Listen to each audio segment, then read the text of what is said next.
कि आप सभी लोग इस रथ के पास आकर के हमारे राष्ट्रीय अध्यक्ष परम श्रद्धेय माननीय बाबू सिंह कुशवाहा जी के विचारों को अवश्य सुने।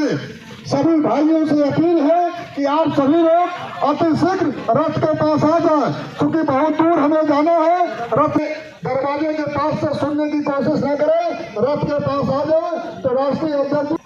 अब हमारे बीच में संतोष लोधी जी हैं। मैं चाहता हूं कि संतोष लोधी जी आप सभी लोगों को दो शब्द। आप सभी के चरणों में डॉक्टर संतोष सिंह लोधी का नमन और वंदन। देखिए, हम आपके बीच में आए हैं संपूर्ण भागीदारी यात्रा लेकर। भागीदारी का मतलब जानते हैं ना आप? हक और हिस्सेदारी। हक और हिस्सेदारी हमें मिली क्या? तो संपूर्ण की तो बात ही छोड़ दो। और हमें नहीं मिला तो हमारे हालात कैसे हो गए? बद से बदतर हो गए। अच्छा, एक बात बताओ, बताएंगे ना? आप लोग बहुत जागरूक हो। हमारा देश कितना पुराना है? सदियों पुराना है ना? ठीक, तो इस देश में चुनाव और वोट कब आए और क्यों आए? कब आए? आजादी के बाद। आजादी से पहले हम क्या थे? गुलाम थे ना। आजादी का मतलब हमें मिला चुनाव और वोट। और बाबा साहब ने क्या दिया? संविधान।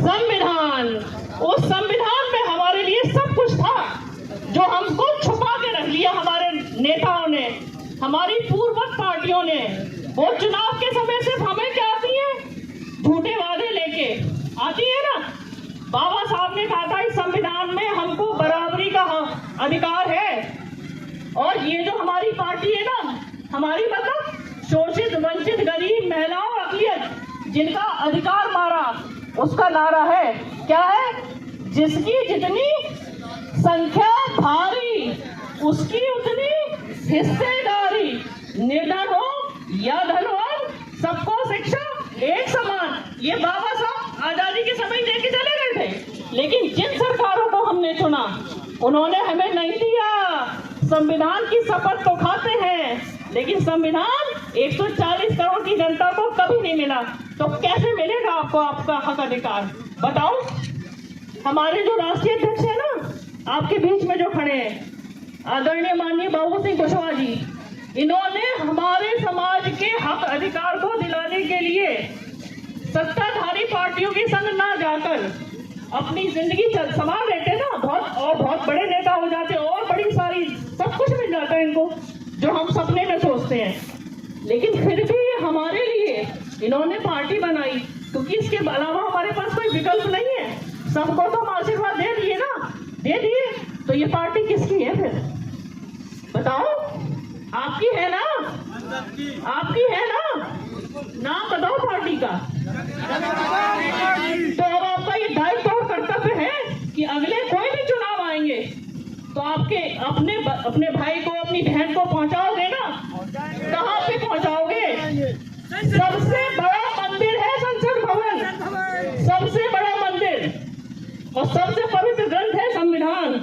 समझ गए ना बात मुद्दे की? समझ गए ना?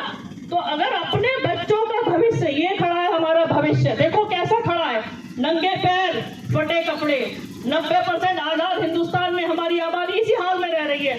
सिर्फ सारा पैसा 10% लोगों के पास है, जो दिन पर दिन हर चुनाव के बाद अमीर हो रहे हैं। हमारे बच्चे देखो कितने गरीब हो रहे हैं। अगर हमें अपने बच्चों का माता भविष्य सुधारना है कि नहीं सुधारना? बताओ। सुधारना है ना? तो अब क्या चूक मत करना, आपकी अपनी पार्टी के प्रत्याशी को जिता के सदन में पहुंचाना, ताकि आपके बच्चों को शिक्षा दे, रोजगार दे, इनको अच्छा खाना दे, और बेरोजगारी से, महंगाई से आपको निजात दिलाए। आप मेरी बात समझ गए ना? तो चूक तो नहीं करोगे। वचन दो, हाथ खड़ा करके सब माता बहने सब। आपका बहुत बहुत धन्यवाद। धन्यवाद डॉक्टर संतोष लोधी जी। अब हमारे बीच में जन अधिकार पार्टी जिंदाबाद, जिंदाबाद, जिंदाबाद, जन अधिकार पार्टी जिंदाबाद, जिंदाबाद, जिंदाबाद, पार्टी जिंदाबाद। अब हमारे बीच में वंदना मेहता जी है। जिंदाबाद, जिंदाबाद, जन अधिकार साथियों, मैं बाबू सिंह कुशवाहा हूँ। जानते हैं मुझे आप लोग हैं? मैं घूमा हूँ आपके एरिया में, इस गांव में आया हूँ कि नहीं आया हूँ, लेकिन घूमा बहुत हूँ इस एरिया में।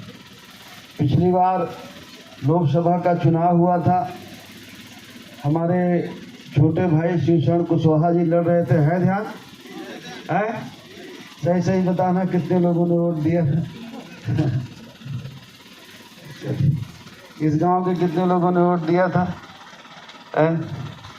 चलिए, उपस्थित सभी भाइयों और बहनों, साथियों, हम लोग जन अधिकार पार्टी के तत्वाधान में संपूर्ण भागीदारी यात्रा लेकर के आज आप लोगों के बीच में पहुंचे हैं। इस यात्रा में हमारे साथ हमारी पार्टी के राष्ट्रीय महासचिव डॉक्टर संतोष लोधी जी, जिन्होंने अभी अपनी बातें रखी, हमारे पार्टी के राष्ट्रीय महासचिव लाखन राजपासी जी, हमारे भारतीय वंचित समाज पार्टी के राष्ट्रीय अध्यक्ष आदरणीय रामकरण कश्यप साहब, हमारे बीच में हमारी पत्नी भी आई हुई हैं श्रीमती सुकन्या कुशवाहा जी, इस बार भी आई हैं कि देखाएं कि कैसे हैं ललितपुर के साथी।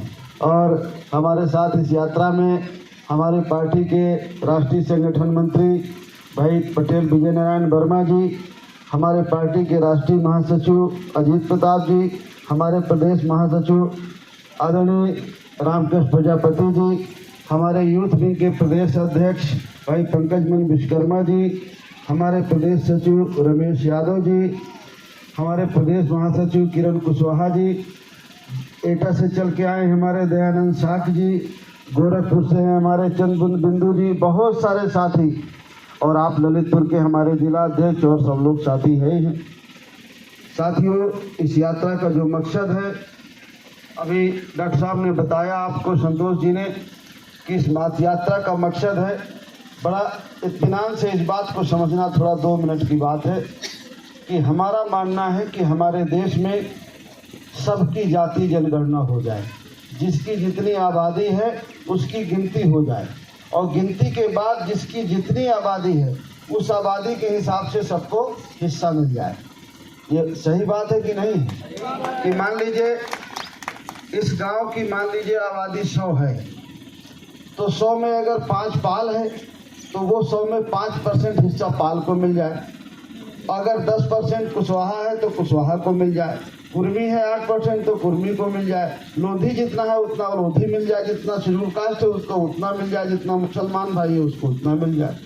ये सही है कि नहीं सही है? तो इसका मतलब ये है कि हमारे पूरे देश में जाति जनगणना हो जाए, और जाति जनगणना के बाद जिसकी जितनी आबादी है उस आबादी के हिसाब से हर जगह हिस्सा मिल जाए। हमारी बहनों का भी, चाहे वो सरकारी नौकरियां हो देश में, चाहे वो प्राइवेट की हो, चाहे जल जंगल जमीन हो, चाहे नदी हो, चाहे पहाड़ हो, उनमें भी बहुत पैसा है कि नहीं है? और चाहे राजनीति हो, हर जगह हमको हिस्सा मिल जाए। ये बात सही है कि गलत? तो जैसे घर में अभी हिस्सा मिले कैसे, तो मैं थोड़ा सा उदाहरण देता हूँ, इसको समझिएगा। जैसे घर का मालिक परिवार का मुखिया होता है ना, और अगर 20 बीघे ज़मीन है, 4 लड़के हैं, तो मुखिया की जिम्मेदारी क्या है कि सबको बराबर बराबर दे दे। ये तो नहीं सोचेगा कि ये पढ़े हैं ये नहीं पढ़े हैं, और ये थोड़ा कम गोरा है ये थोड़ा काला है, ये देख के तो नहीं हिस्सा देगा। जिसका जितना है उतना देगा ना, बराबरी का देगा। तो इस देश का मालिक कौन है और प्रदेश का मालिक कौन है? किसको बनाया है प्रदेश का मालिक? हैं? योगी और मोदी जी को बनाया है, तो वो हिस्सा दे रहे हैं आपको, मिल रहा है? वो तो कह रहे हैं 5 किलो अनाज देते हैं। तो अगर हिस्सा नहीं मिला है सब जगह, ना नौकरियों में हिस्सा मिला, ना शिक्षा में मिला, ना धंधा व्यापार में मिला, ना जमीन में मिला, और हम 76 सालों से चुनाव में वोट दे रहे हैं कि नहीं दे रहे, और हमें हिस्सा नहीं मिल रहा है। और हिस्सा देने का उन्हीं का काम है जिनको वोट देते हैं, तो किसकी गलती है? तो किसकी गलती है? हमारी समस्या का समाधान कैसे होगा? वो ठीक हो तो होगा कि हम ठीक हो जाएं तो हो जाएगा?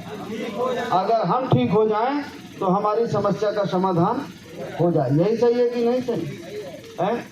अब जैसे हमारे देश में दो तरह की शिक्षा दी जाती है बच्चों को। एक तरफ गांव में प्राइमरी स्कूल है और दूसरी तरफ शहरों में प्राइवेट पब्लिक स्कूल है, जो CBSE और ICSE और इंग्लिश मीडियम की पढ़ाई होती है। गांव में गरीब का, किसान का, मजदूर का बच्चा पढ़ता है, दलित का, पिछड़े का बच्चा पढ़ता है। कहीं कहीं मास्टर आता है, कहीं नहीं भी आता है। और शहरों में प्राइवेट पब्लिक स्कूल है। अब ये बताइए, जब हमारा बेटा बेटी पढ़ के प्राइमरी में पढ़ के जब जाएगी आगे, और एक अंग्रेजी मीडियम के पढ़ के जाएगा बड़े आदमी का बच्चा, और जब दोनों नौकरी को परीक्षा देंगे तो हमारा बच्चा फेल होगा उनके सामने कि पास होगा? फेल हो जाएगा, वो गांव में पढ़ा। तो हमारा मानना है कि भाई ठीक है, बड़े आदमी का बच्चा अच्छी बिल्डिंग में बैठ के पढ़ ले, पंखा वंखा में पढ़ ले, कूलर वूलर में पढ़ ले। हम गरीब हैं तो हमारा बच्चा ऐसे पढ़ ले गर्मी में, लेकिन किताब एक तरह की होनी चाहिए, पढ़ाई एक तरह की होनी चाहिए, शिक्षा एक तरह की होना चाहिए। सही है कि गलत? ये सही है ना? तो हम नारा लगाते हैं कि गरीब हो या धनवान, सबकी शिक्षा एक समान। ये होना चाहिए कि नहीं होना चाहिए? लेकिन ये देगा कौन, करेगा कौन? वही करेंगे जिनको वोट दे के जिताते हैं। तो ऐसे लोगों को वोट दे के जिताते हैं जो हमारा हक हिस्सा दे और शिक्षा एक समान करे। हमारा वोट तो 5 किलो अनाज में जाता है, गैस सिलेंडर चूल्हा में जाता है, साड़ी ब्लाउज में जाता है, 2-2 हज़ार करके जो 6,000 रुपये मिल जाते हैं उसमें चला जाता है। अभी किसी को चुनाव में दारू मिल जाती है, मुर्गा उर्गा खाने को मिल जाता है, उसमें वोट चला जाता है। लेकिन ये बात ध्यान रखना, जो माँ बाप अपना वोट बेचते हैं वो अपना वोट नहीं बेचते, अपना और अपने बेटी बेटे का भविष्य बेचते हैं। और जब तक आप वोट का सौदा करेंगे तब तक आपके और आपके बच्चों की समस्याओं का कभी समाधान नहीं। मैं देखता हूँ हमारे ये छोटे छोटे बेटे और बेटियाँ स्कूल भी जाती हैं। शायद अगर आप अपने वोट का सही प्रयोग करें तो ये बेटियाँ डॉक्टर बने, इंजीनियर बने, कलेक्टर बने, कप्तान बने, SDM बने। लेकिन ये बनाने का काम तो उन्हीं का होता है जिनको वोट से जिताते हैं। वोट तो 5 किलो के बदले जाता है, भगवान के नाम पर जाता है, गाय माता के नाम पर जाता है। बच्चों की शिक्षा के नाम पर तो आप वोट नहीं देते, बच्चों के रोजगार के नाम पर तो वोट नहीं देते। और जब तक ये सोच के वोट नहीं देंगे कि आपके बच्चों की देखभाल कौन करेगा, उनको रोजगार कौन देगा, किसान को खाद बीज सस्ती कौन देगा, हमारी फसल की कीमत कौन सही देगा और हमारे कर्जे कौन माफ करेगा, जब तक ये समझ के वोट नहीं करेंगे तब तक हमारी समस्याओं का कभी समाधान नहीं है। इन 76 सालों से हम वोट दे रहे हैं और ये उनकी जिम्मेदारी थी कि हमें हक हिस्सा देता, लेकिन आज तक उन्होंने नहीं दिया। भगवान के नाम पर हमसे वोट लेते हैं। भाई आप शांत हो जाओ। भगवान के नाम पर हमसे वोट लेते हैं और वोट लेकर के वो राजा बन जाते हैं, सरकार बना लेते हैं और हमको 5 किलो अनाज देते हैं। और जब हम वोट दे करके उनको राजा बना देते हैं तो उनका बेटा और बेटी डॉक्टर, इंजीनियर और कलेक्टर और कप्तान बनता है और हमको 5 किलो अनाज मिलता है। क्या 5 किलो अनाज में हमारा जीवन कट जाएगा? हमको मिल जाएगा, फिर हमारे बेटे और बहू को मिल जाएगा, हमारी बेटी और दामाद को मिल जाएगा, वही कॉलोनी मिल जाएगी सरकारी, वही 5 किलो अनाज मिल जाएगा, वही गैस सिलेंडर चूल्हा मिल जाएगा। इतने में हमारा जीवन कट जाएगा? हम नहीं चाहते हैं कि हमारी बेटी बेटा भी पढ़े, वो भी किसी ऑफिस में जाके अधिकारी बने, हमारा नाम रोशन करे, देश का नाम रोशन करे, गांव का नाम रोशन करे, समाज का नाम रोशन करे। चाहते हैं कि नहीं चाहते? तो अगर चाहते हैं तो जिस वोट से उनको जिता करके भेजते हैं दिल्ली और लखनऊ, उस वोट को लेकर के आपको अपने आदमी को, जो जन अधिकार पार्टी का प्रत्याशी लड़े, उसको जिता करके भेजना होगा। तब आपकी समस्या का समाधान होगा और कोई दूसरी आपकी समस्या का समाधान नहीं है। आप लोग 76 सालों से देखे हैं